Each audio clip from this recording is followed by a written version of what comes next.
Salutations, people! Welcome to Page 3 Killers, Murders That Went Unnoticed, a podcast where we dive into the murder cases that went unnoticed by our nation's newspapers. Good evening. Oh, wrong show. Hello. Hi, Shay. That's Hi, what I'm supposed to say. Hello, everyone. Hi, guys. Welcome back. Welcome to Page 3 Killers. No, we did this wrong. What am I supposed to say? I say hi, Shay, and you I say... say, hi, guys. Hi, John. Welcome back. You say welcome back. No. I say hi, Shay. Hi, John. Hello, everyone. Hi, guys. Welcome back. Welcome to Page 3 Killers, Murders That Went Unnoticed. Season 2, Episode 29. One would think that you would have this nailed down by now. Me? You screwed me up. Well, at the beginning, that was just a joke, but then you actually screwed me up. Oh, my God. I was trying to be funny. This is what happens. Yeah, you just mess everything up. All right, so we got a good episode this week. And there's actually a film about this that I want to see. So it went noticed, is what you're saying. Yeah. It's a murder that did not go unnoticed. Well, at the time it wasn't, and then it got kind of picked up, and like in the 70s. Okay. Yeah, so we are going to be talking about Gregory Powell. And he is most famously known for as the Onion Field Killer. Onion field killer? As in, like, a field of poppy seeds?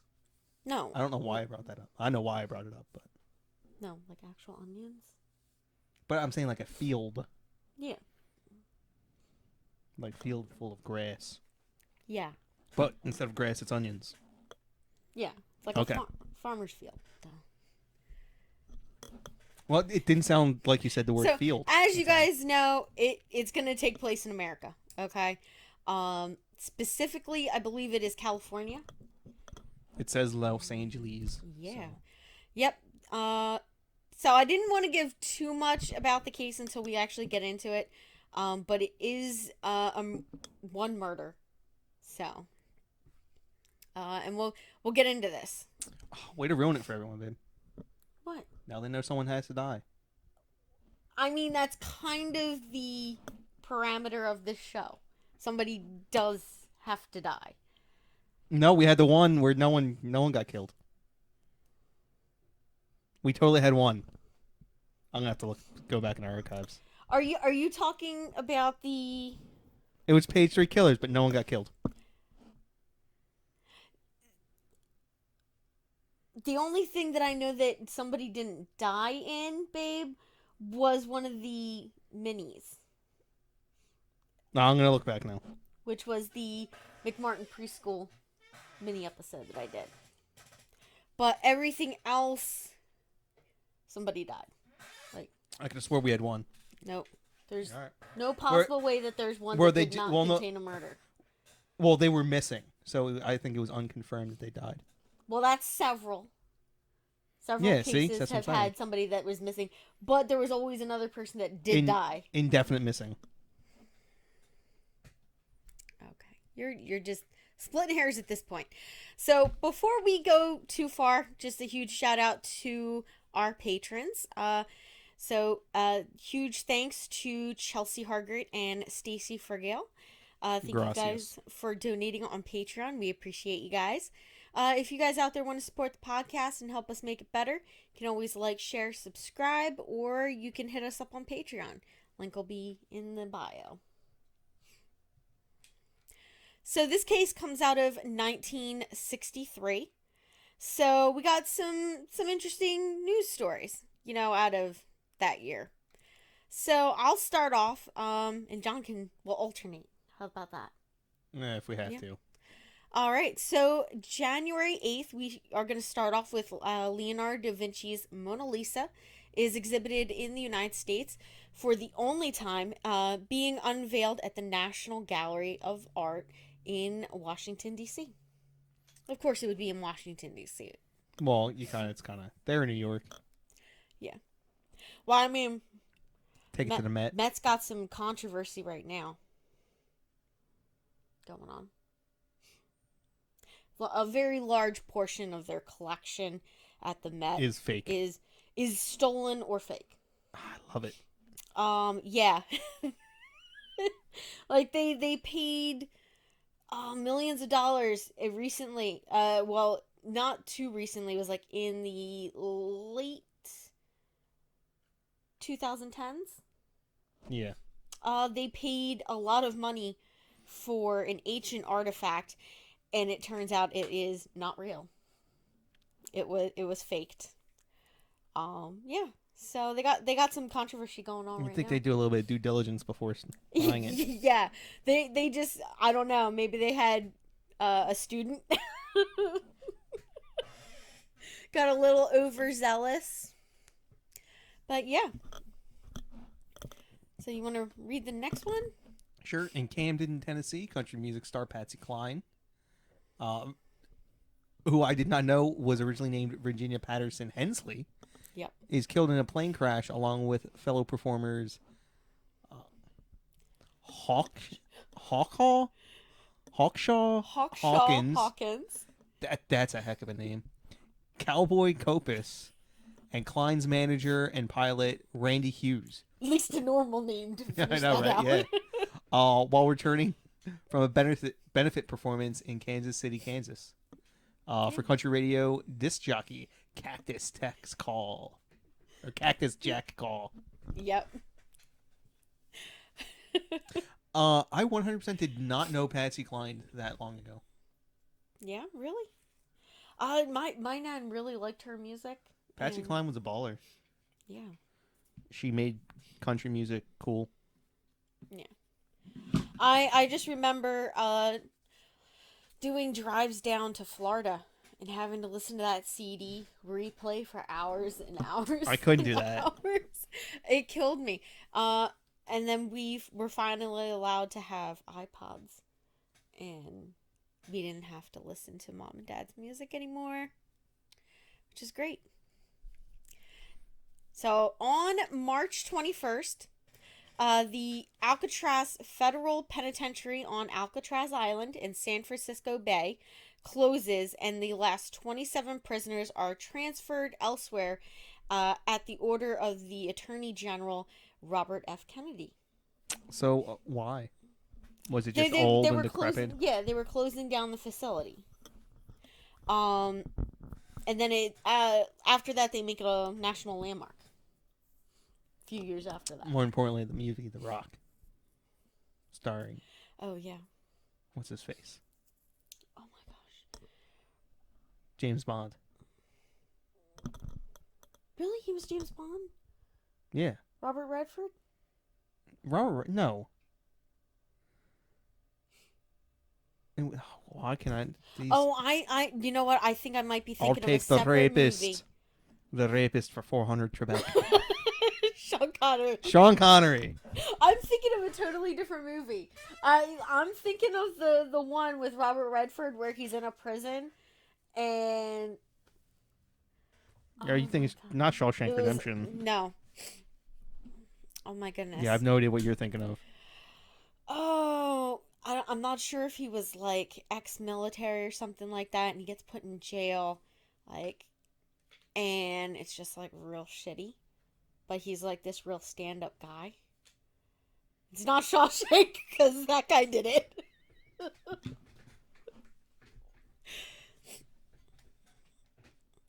Do you want to read the next one? Oh, the 1962/1963 New York City newspaper strike ends after 114 days.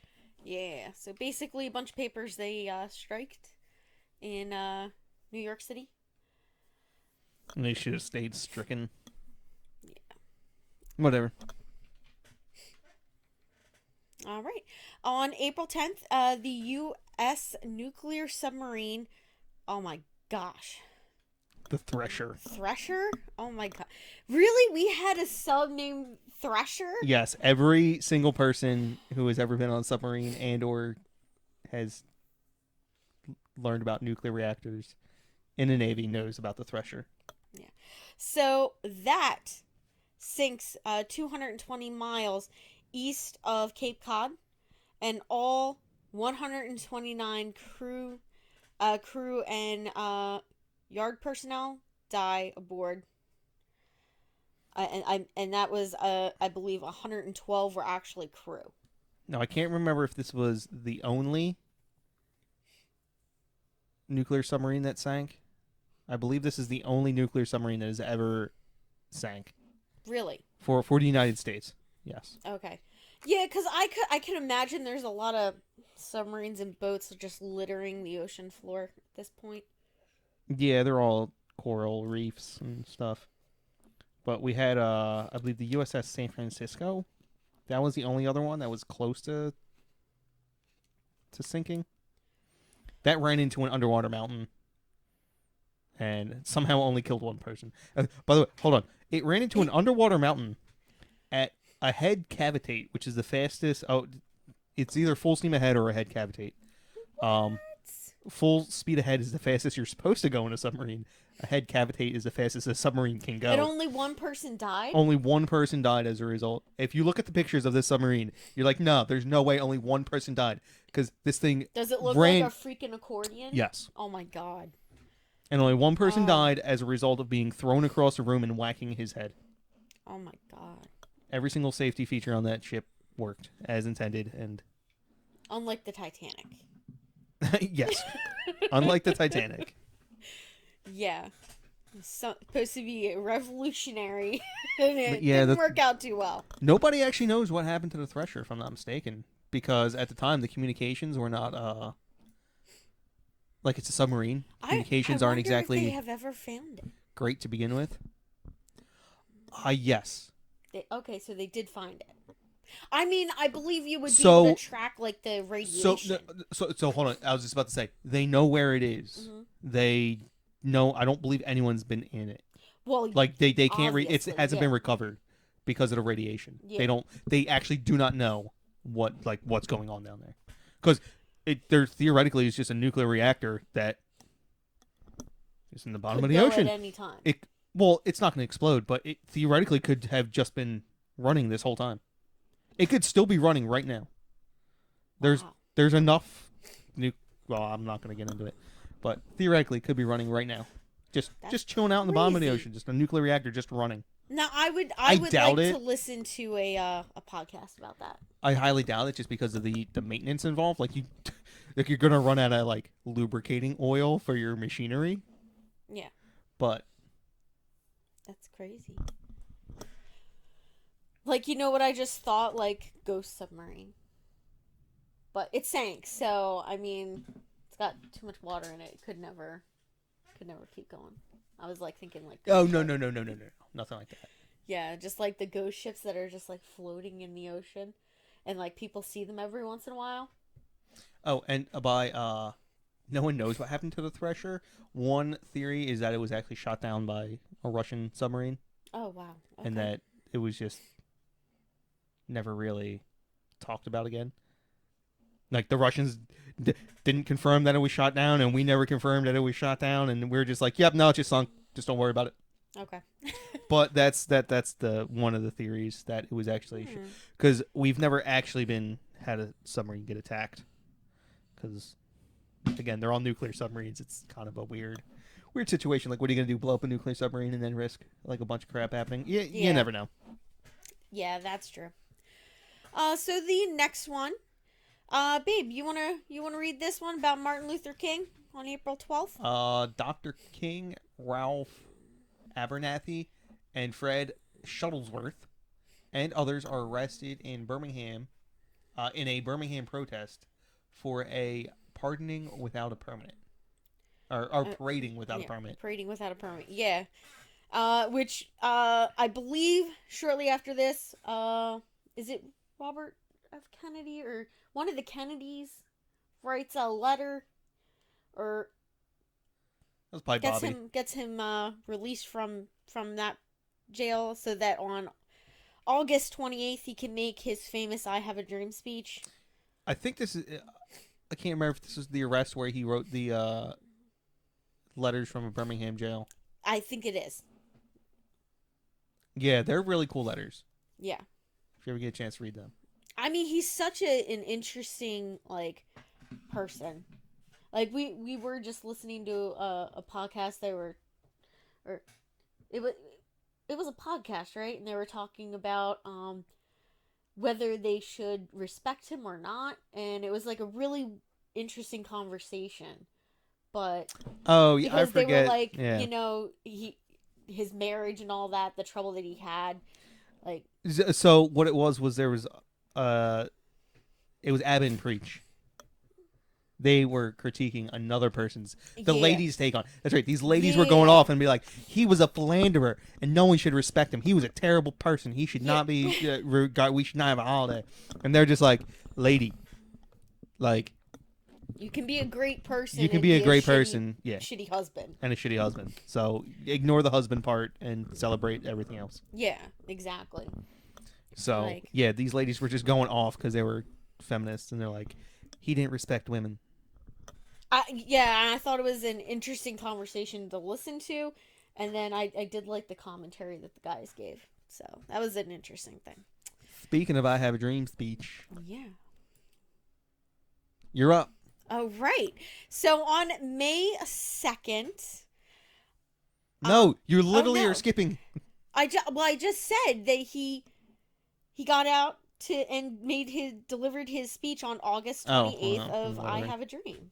You know, his I Have a Dream speech. Okay. Thousands of African Americans, many of them children, were arrested while protesting segregation, again in Birmingham, Alabama. Yep. Public Safety Commissioner Eugene Bullconnor later unleashes fire hoses and police dogs on the demonstrators. I've actually seen video of that. That's insane. So, there's a podcast. I've listened to a lot of podcasts about the statue they made of this. And apparently the statue is of a boy who who wasn't even a protester. It's a really kind of crazy story. And he didn't even like the fact that they made a statue out of him, and he's just like, I don't even like a lot of people who were at that protest. Yeah. He's like, I was just trying to get home. Yeah.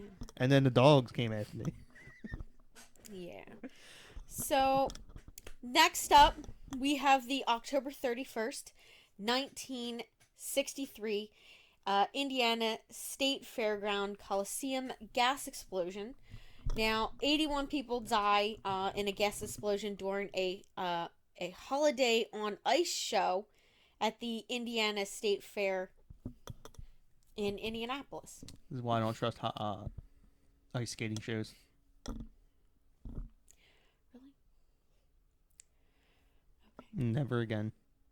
Now, the next one, there's actually two.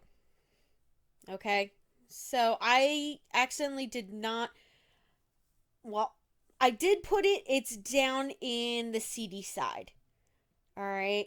So on November 23rd, we have the Golden Age nursing home fire, which kills 63 elderly people near Finchville, Ohio.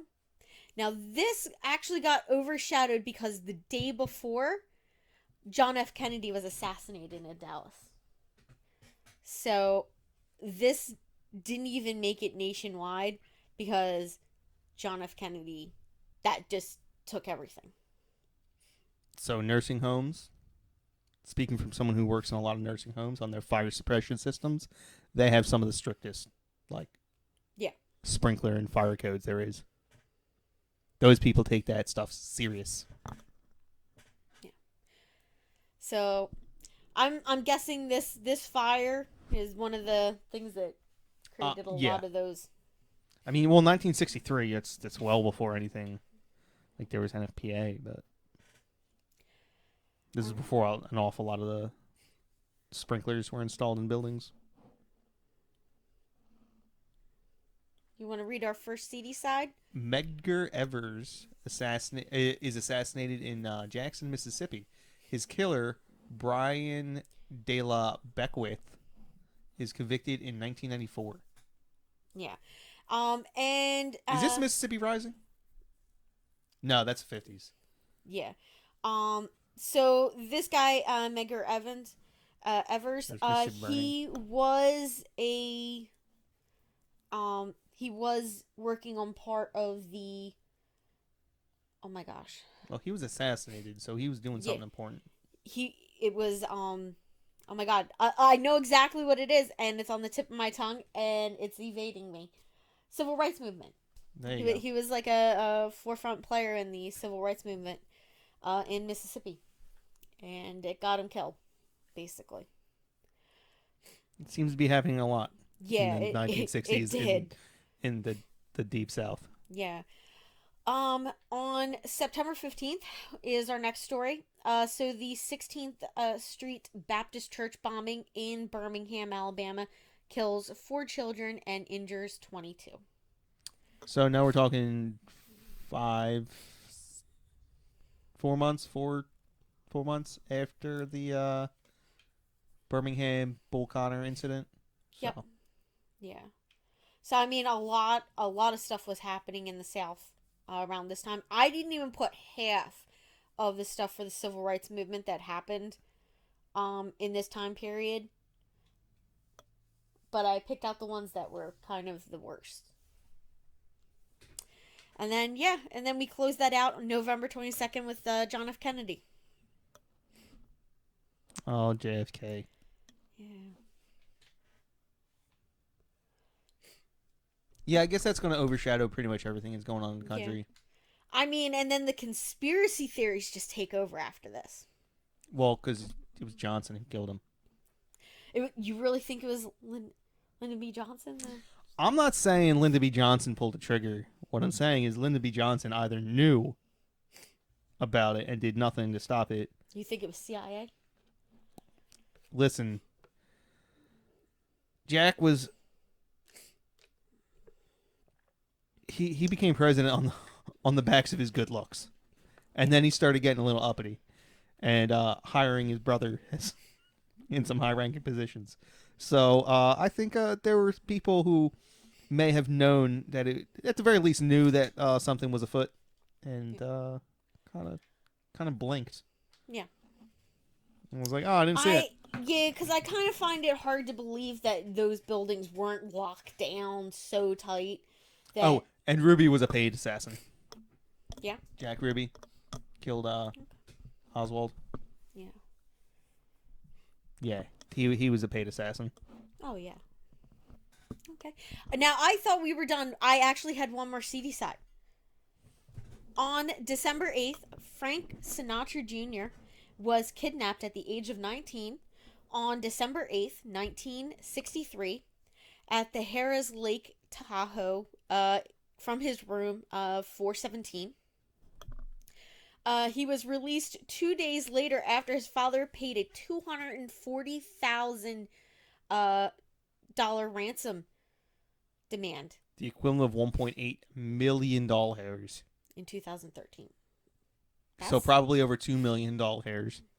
Yeah. That's like 4 Barbies. Yeah. I mean, I guess, like, if you got the money, you're not going to, like, not pay to get your kid back. I mean, did they ever catch the guys? I have no idea. I didn't look that part up. I'm sorry. I dropped the ball. That's fine. So now we're going to get into our topic, because we are running a little late on that. Oh, we're only 23 minutes in. Only 23 minutes in, yeah. All right, so Gregory, or Greg Powell, was an American criminal, and he is most famously known for kidnapping 2 Los Angeles Police Department officers named Ian Campbell and Carl Hittinger on the night of March 9th, 1963, along with his accomplice, Jimmy Lee, a Youngblood Smith. Like, I love it. The old-timey nicknames. It's like, how... The name Youngblood. Like, I don't know where... How does somebody get a name like that? You do some shady stuff while you're not old enough. Not particularly old. Okay, yeah, I get it.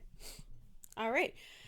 Yeah, so Powell and his buddy Smith, they take these two officers to an onion field near Bakersville, California, where Officer Campbell is fatally shot, uh, becoming infamously known as the onion field killer, and he's depicted in a nonfiction book, obviously, and several film adaptations. One played by James Woods, which I wanted to watch Really? this film. I wanted to see this. And it is also the That's like a young breakout role James for Woods. Ted Danson. Or Oh wow. Danzig. Yeah, Ted Danzig. It gets his breakout role in this film. So I wanted to see this before we filmed this, but of course, nope. It's gotta be really young James Woods too. Yeah. So before we get too far into talking about the actual murder and everything, just a little bit of background on Gregory Powell's life. He was born on August 2nd, 1933, and he was raised in a very dysfunctional family, okay, in Michigan. Now, his father was a musician, although I heard some accounts say that he was a music teacher. But what was made clear was that he was not an active party in their lives all the time, so he was frequently absent during Gregory's childhood. So, and his mother had a lot of health problems, so he was left to take care of his three younger siblings all the time.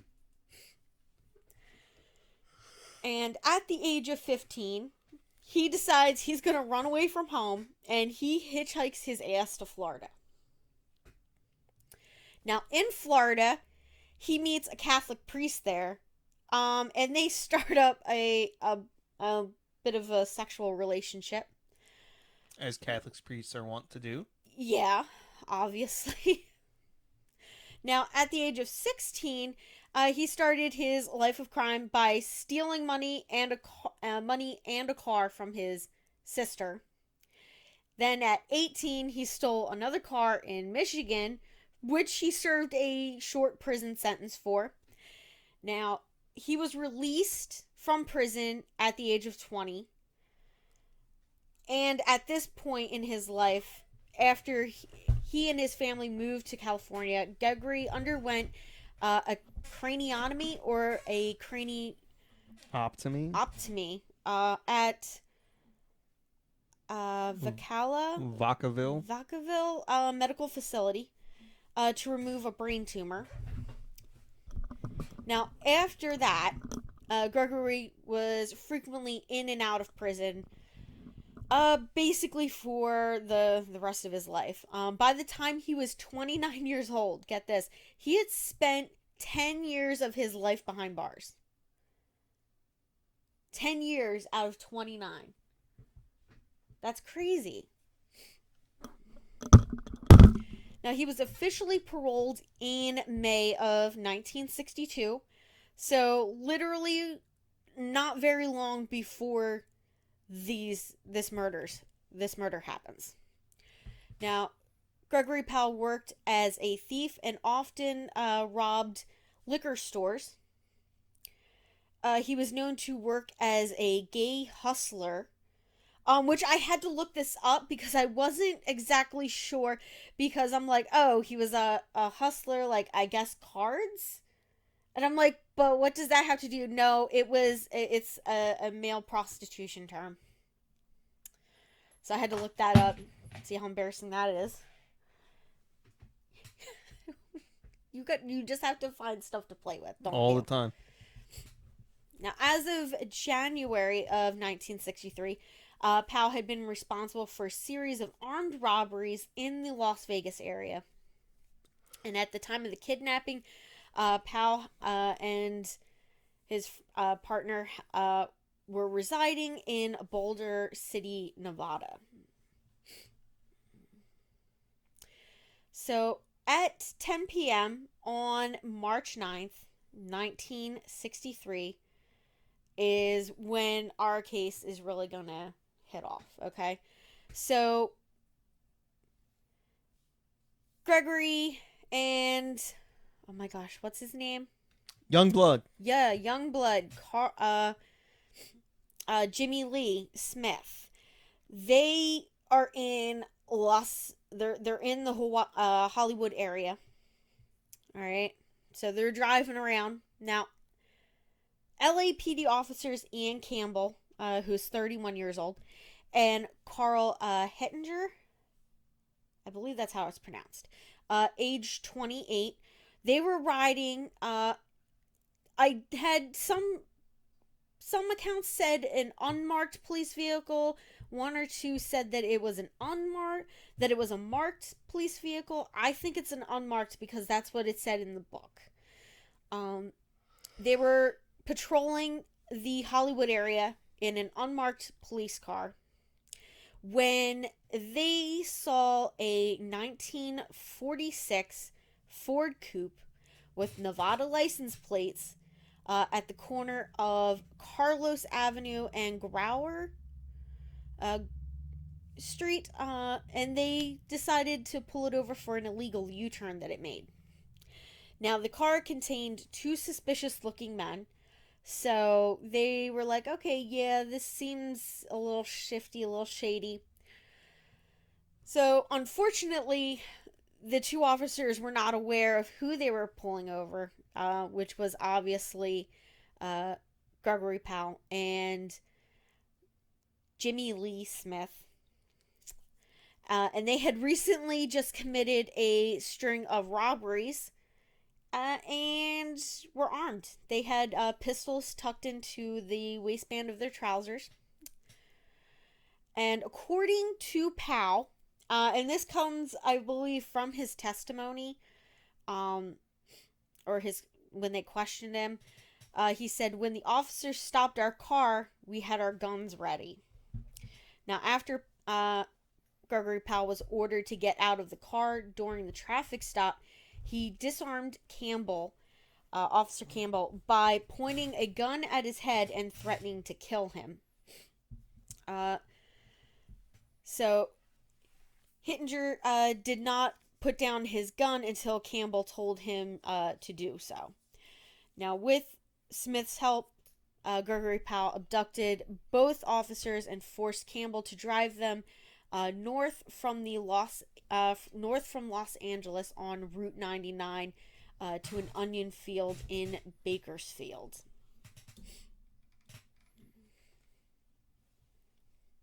Now, when they arrived at the onion field, the officers were forced out of their car and ordered to stand with their hands on their heads. And Powell asked Campbell, have you ever heard of the Little Limburg Law? And when Officer Campbell replied yes, he shot him in the face, specifically his mouth. The hell? But why? I'll get into that in a moment. Then either Powell or Smith shot 4 more rounds into Officer Campbell while he was on the ground, injured. Now, in the chaos of those few moments, Officer Hittinger, he was able to flee the scene. He then told the Los Angeles Times, and this is Powell, or no, I'm sorry, this is Hittinger. So the other cop. Yeah, the other cop. He said, I knew what was next. I turned away and ran down the road. When I looked back, they fired at me.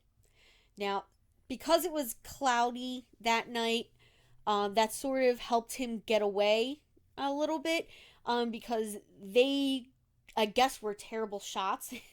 Couldn't aim very well in the dark at a distance, and all of the shots that they fired at him missed. So while Powell and Smith had fumbled with their flashlights and tried to reload their guns, Officer Hittinger managed to escape and run 4 miles to a farmhouse. That's impressive. Yeah, 4 miles. Whew. Now, it is believed that the 4 other bullets that hit Campbell's chest were fired by both Smith and Powell. However, Powell claims that Smith fired those 4 shots, and Smith claims that Powell fired those 4 shots. Well, yeah.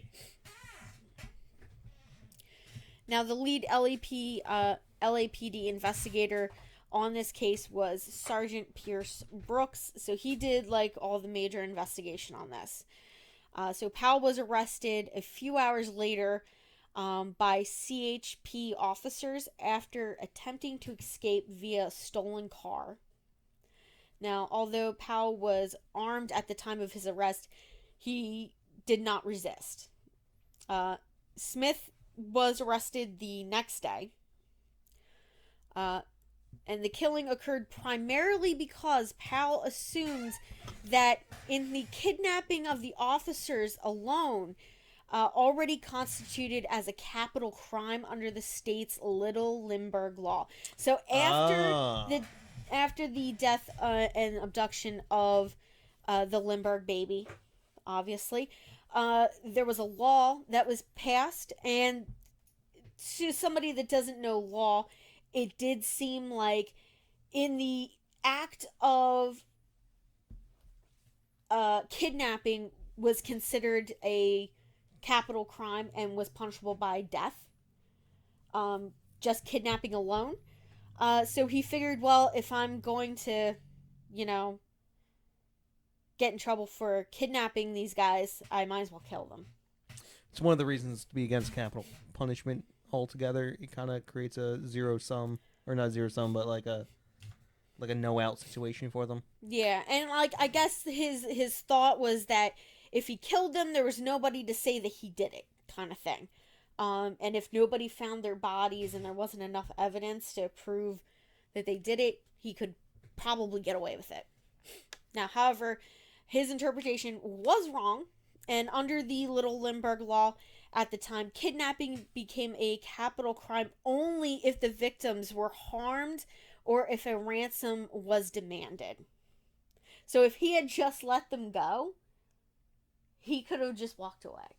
Well, he wouldn't have just walked away. He would have gotten some jail time, but obviously... Well, he would have went to jail for pretty damn close for the rest of his life anyway.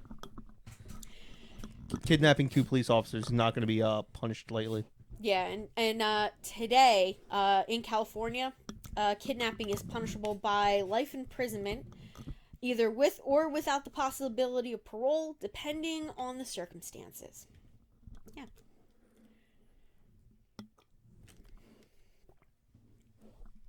Now, the more you know. Yeah.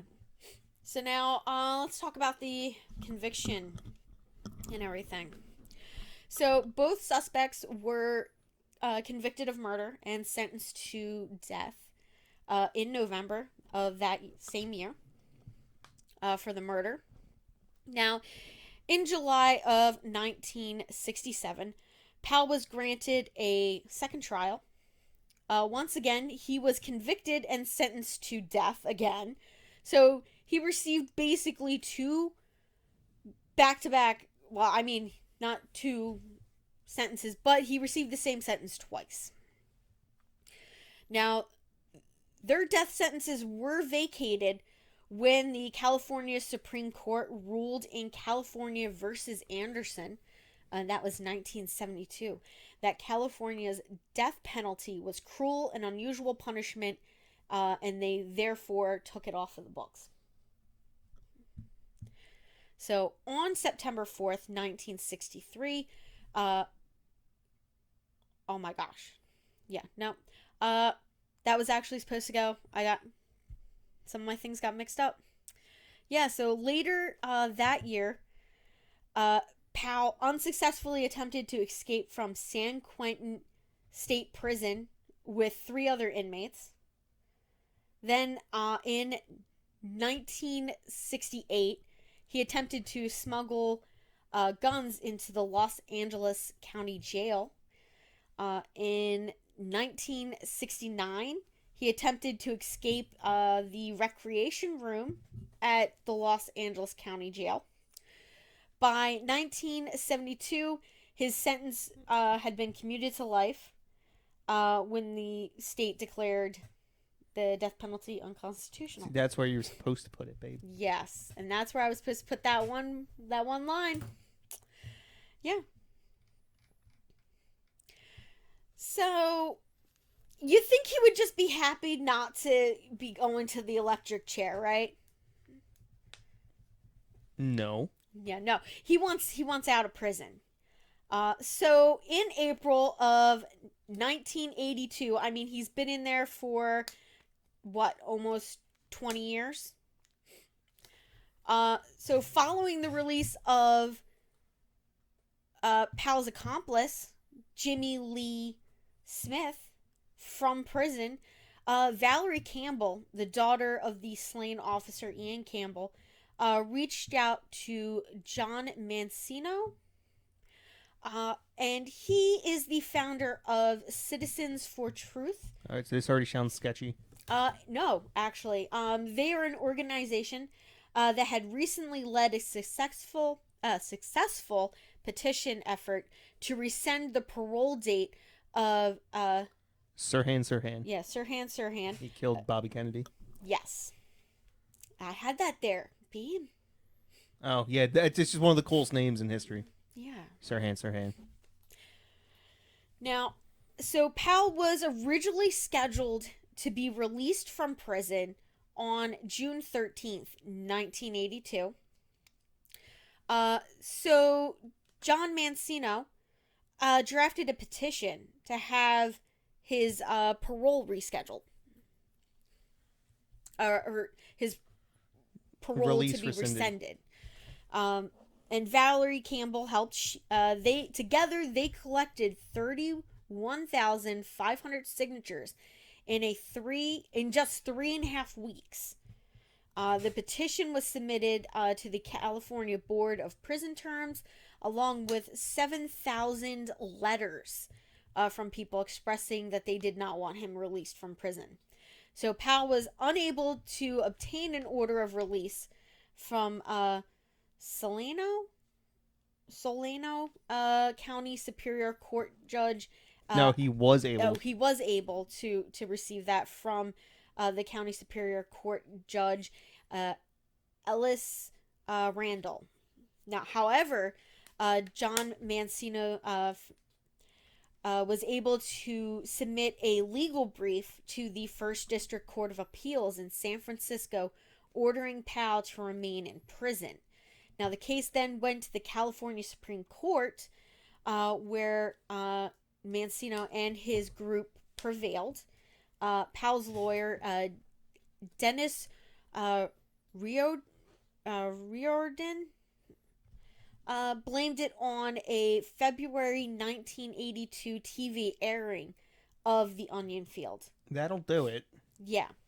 So between 1982 and... this is after the movies had already been made about it. Yes. Yeah. Oh, that's why people cared. Okay. Yeah, I was like, why do so many people care about this dude? Like, at the time that it happened, the only people that were affected by this were police officers. And probably people in California. Until the movies came out, it didn't even touch this coast. Like, it was kind of crazy. Now, between 1982 and 2010, Powell had been denied parole 11 times. Now, Powell had worked as a clerk at the law library at the Mule Creek State Prison in Lone, California. Now, by 1994, Powell had been was incarcerated at Duell Vocational Institution. Ooh, okay. A vocational institution? I'm not... It's where they teach inmates how to, like, weld. Ah. Or as it's, Shank 101. Yeah. Then in 2011, Powell had also been denied a compassionate release despite his diagnosis of terminal prostate cancer. You kind of think at that point you just let the guy go. Yeah. But Yeah. So back a little bit about the book and all. In 1973, Joseph Whamball. Published a nonfiction book called The Onion Field, which was the basis of the movie. So he interviewed Powell while he was in prison. Now, according to Joseph Whamball, Powell had only one complaint about the book, that he thought he was more physically attractive than he was portrayed in the book. I guess if that's his only complaint, it was pretty accurate. Yeah. So, Joseph Whamball also confirmed that one of Powell's lawyers claimed Powell would have been released from prison had it not been for the book or its film adaptation. And I mean, that's probably true. Yeah, and like I said, actor James Woods plays Powell in the 1979 film The Onion Field. And James Woods did not get to meet with Mr. Powell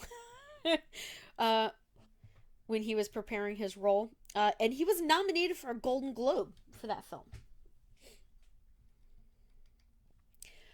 So now that brings us up to August of 2012. So on August 12th of 2012, a 79-year-old Gregory Powell. To be fair, James Woods looks pretty similar.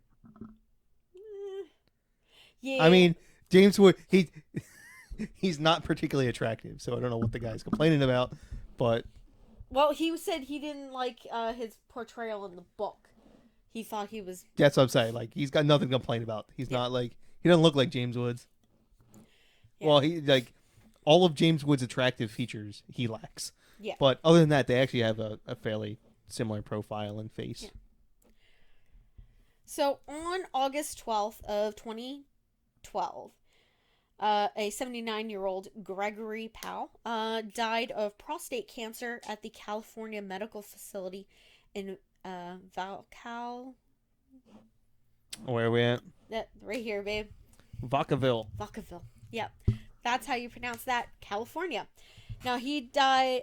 His death occurred 2 days after a Hollywood intersection was dedicated to the fallen officer Ian Campbell. The section of Hollywood Freeway was also named after him. And that would be the State Route 101 in Hollywood. From Hollywood Boulevard to Highland Ave. And that was designated as the Ian J. Campbell Memorial Freeway. Now, following all of this, there was a little bit of information about the surviving officer, Carl Hettinger.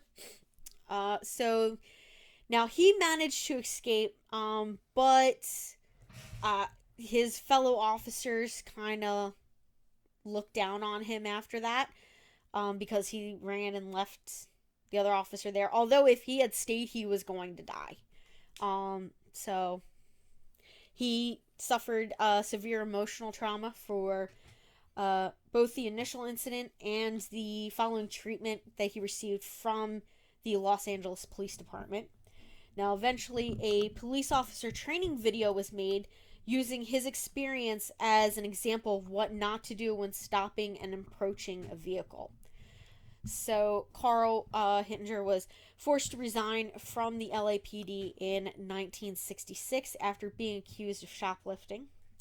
Now, years later, he was elected a supervisor of Kern County, California, where he served multiple consecutive terms. And in 1994, he died at the age of 59 from liver disease. Now, Youngblood Smith, our friend here, he was released in 1982, but did return to prison several times on drug-related parole violations. And in December of 2006, he failed to report to his parole officer, and a warrant was issued for his arrest. And in February of 2007, a man matching Smith's description was detained by police in Los Angeles, California on Skid Row. Eventually, he was identified as Smith. He was arrested and charged with violating his parole, and he was sent to the Pitchess detention center in, oh my gosh, come on, Castatic, California.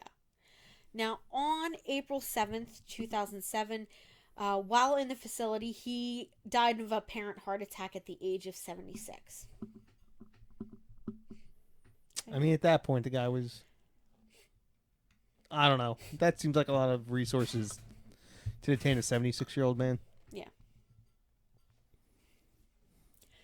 So we talked about the film and all that. Now, there was also some, like, film adaptations of, like, these guys. So TNT's Southland, Season 5, Episode 9, titled Chaos, had portrayed a reimagined version of the events that took place in the Onion Field.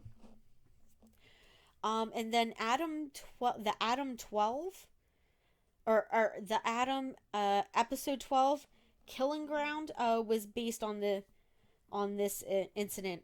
I don't even know what show that is. I've never even heard of it. The Adam 12? The Adam 12 episode. Or I'm assuming that it was the 12th episode. But yeah, so that is Gregory Powell and the Onion Field murder. So it is the Adam 12. Okay. And it is a... Wow, it was a very long... It's 7 seasons. Really? And it has very high marks. From 1968 to 1975. Wow. Yeah. So that's why we don't ain't never heard of it. It's an old show. So we'll have to take a look at that movie, The Onion Field, titled after the book. I hope you guys enjoyed this episode. I thought it was kind of interesting reading up on this one. I like this one as well. I'll put a link down in the bio for the book. If you guys want to check it out, it was I skimmed through it. I read a couple sections of it. It was pretty good. So, you want to close this out, hon? Bye. All right, bye guys.